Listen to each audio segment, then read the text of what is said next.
Hello, FlossTube Stitchers. How are you guys doing? Is everybody soggy after all this rain? I don't think the rain was just in our area. I saw friends and relatives and stitchers from all across the country talking about how much rain there was. So hopefully not too many of your plans got ruined or had to be changed. But I know there were concerts canceled in our area, and twice we were out running errands, one for ourselves and once with my parents, and it was miserable. So anyway, today's a nice day. I'm hoping to make it home a little earlier and get a nice walk in and listen to my book on tape before it rains again. So I'm going to start today with 2 vintage stitches that are actually still available, and I think I did not even look to see if I could find the charts. I know I saved them at home, so I don't really know how old these are, but they're pretty old, but they're still available. They're both from Bank Creek, and they're the perfect way to lead into the new product section this week. So the first one is called ABC, and it came as a kit. They called them zippies because they were little zippered kits. And it's on the 18 count linen over 2 with the number 5 pearl cotton. So it's a nice chunky stitch. And then there's the button that was included. And I just love this one. I love the frame. And you might remember seeing it in the video, the still photo from the dining room last week when I showed the other vintage stitch. So that was also in that grouping. And this one is called Be Strong. Make sure the charms are laying the way they should.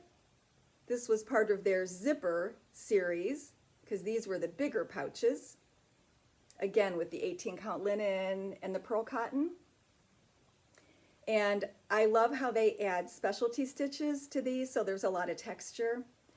The only change I made was in the original, they had the bee charms here and then strong over here. And in my opinion, they extended the design too far over. It wasn't centered. So I moved them a little bit and mimicked the oval shape. I don't think it was that big of a change to make, but I like the way this turned out. And coincidentally, I was thinking of showing those pieces, and then the Bent Creek Auto showed up this week, so I thought that was perfect timing. The first one was Look for the Beauty.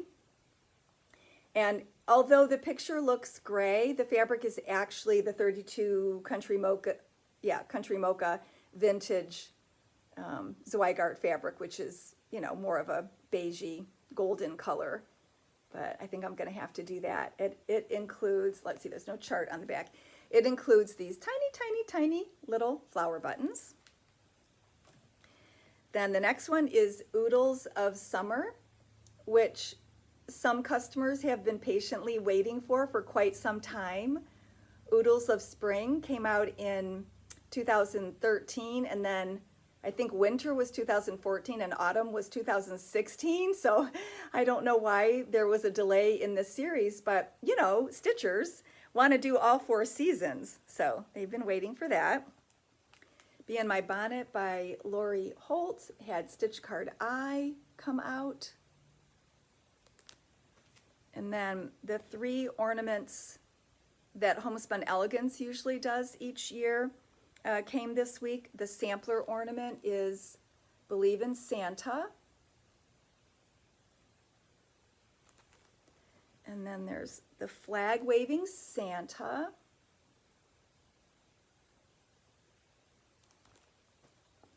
And Snow Happy.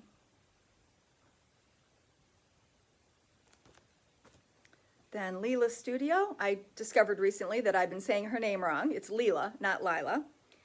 With Love is her latest. And Little Stitch Girl had Simply Saying August. And this is 8. And then Romy's Creations has C and D in her Halloween Alphabet series. I I can't wait to see what she does with the rest of the letters. And then Home of the Free is another one. And then we got the Stitching with the Housewives auto. So we have Calendar Crates October. And this has the 2 designs in it. Then Hello My Pretties. Takes a while to take in all of the embellishment. They're so cute. And then this is Halloween. It has the witch leg sticking out of the top of the basket, which is so cute. All of those charts were 10. And then Clara Hansen is another one of the newer ones from Hello from Liz Matthews that was in stock this week when I ordered. And I love when designers show different things that you can do with pieces parts from samplers, because it makes a really nice display. And then the last new thing that came, there weren't a lot of new things lately, I think possibly because it's summer and designers have scheduled time off with family or for an actual vacation, and also because Needlework Expo is coming up in 2 weekends, and there will be a lot of new charts released then. But we did get the latest Just Cross Stitch Ornament magazine. This is considered the October issue, and it's the Halloween preview. And then I'll just show you the last page because it shows all of the designs that are in this one. So it has Halloween ornaments and some bigger projects, as well as some other seasonal and non-seasonal things, as well as probably some articles. I didn't look to see what else was in this one. Alrighty, and then on to my whips. Actually, the first 3 things I'm going to show you were previous whips, but are now finished stitching. And just bring them all up here. So the first one was Kind Words by Primrose Cottage Stitches. Let's see what I'll put those there. So this is done. I finished the bee trails today after like umpteen million attempts, and I'm satisfied with them. So there's still some tails on the back I have to wind under, but that's pretty much done. Then the next one was Be Happy. And that's the finished piece.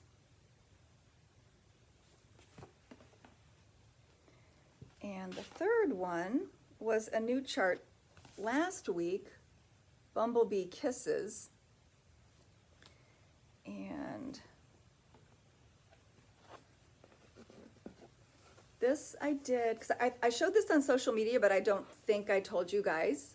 I did this on 32 count winter brew linen from R&R Reproductions, and I decided to use 2 strands of the floss. It's the same floss colors throughout the whole series, but I found my middle, and I started with the word and, because I just wanted to check and make sure that that gold showed up on this fabric, and I was not satisfied with the look of one strand, and I didn't want to change colors since it was part of a series. So I stitched with this with 2 strands, and I really liked the way it turned out. The only thing I did different was I put some satin stitch in those flowers, so they had some texture to them. So I'm excited about that. I don't really know how I'm going to finish them. I did not take the time to go through my stash of bee fabrics to see if there was anything that would match. I may send them to a new finisher. I have like a short list of finishers that I have spoken to throughout maybe the last year or so, because we don't have a current one either in the area, or some of the finishers that I worked with in the past retired or stepped away for a while. So I may try somebody new, and I would like to either send some of my own fabric or have an idea of how I want them to be finished so they coordinate. So anyway, look forward to that.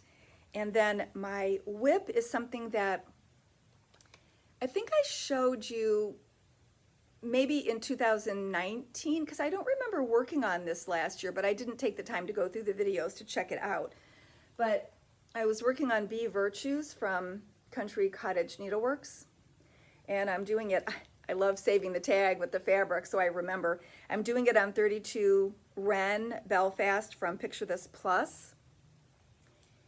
And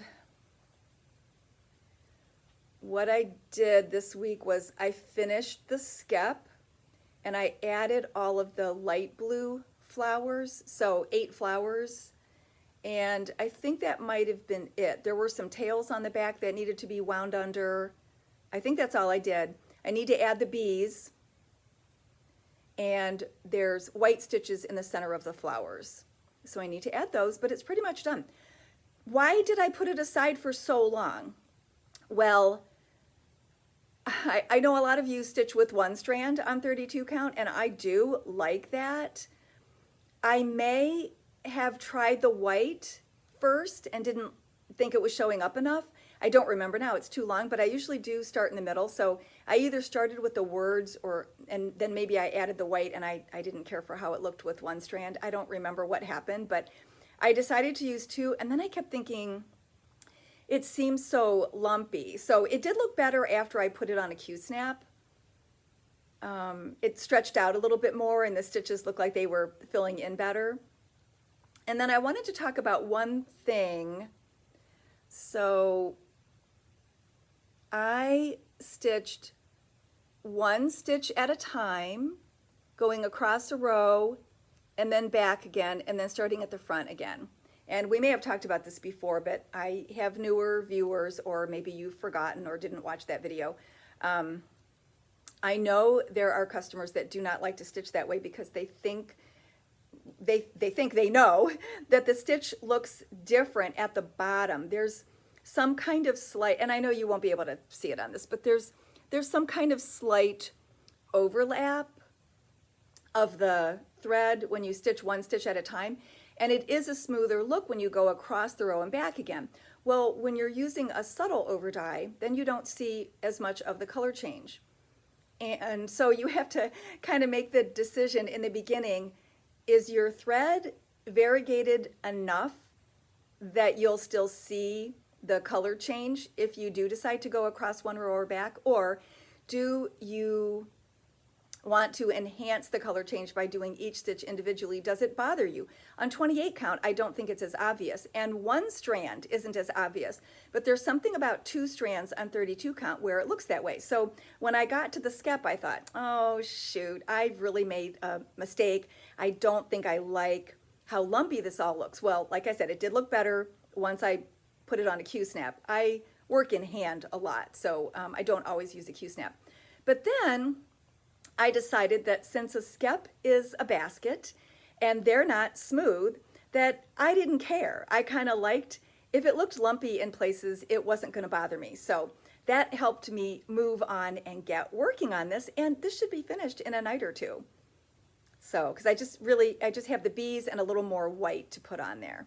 So I'm happy about that. That's about it. Nothing else much going on.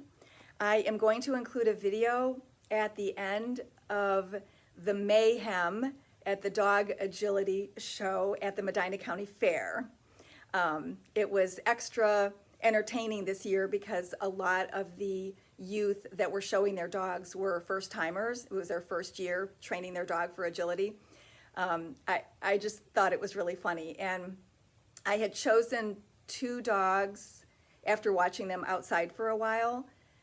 We were kind of in a weird position in the arena, and so I think I chose a white dog and a black dog, or a dark chocolate dog, because I thought they would be easier to see, and I may only include one of those dogs.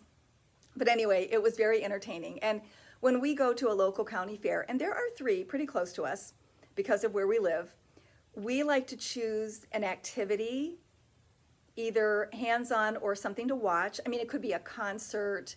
One year we watched a firefighters demo that was designed for children, but we still enjoyed it as well. We've watched rattlesnake handling. Ooh, no, I don't want to watch that again. But once was good.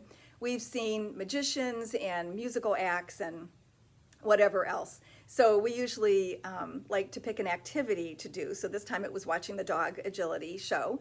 And then we choose an animal to concentrate on at each fair. And some years we go to all 3 fairs. So this was the Medina County Fair from last week, because last week's video was getting long and I couldn't share it. And it's sponsored by the 4-H program, and the youth are between the ages of 9 and 18.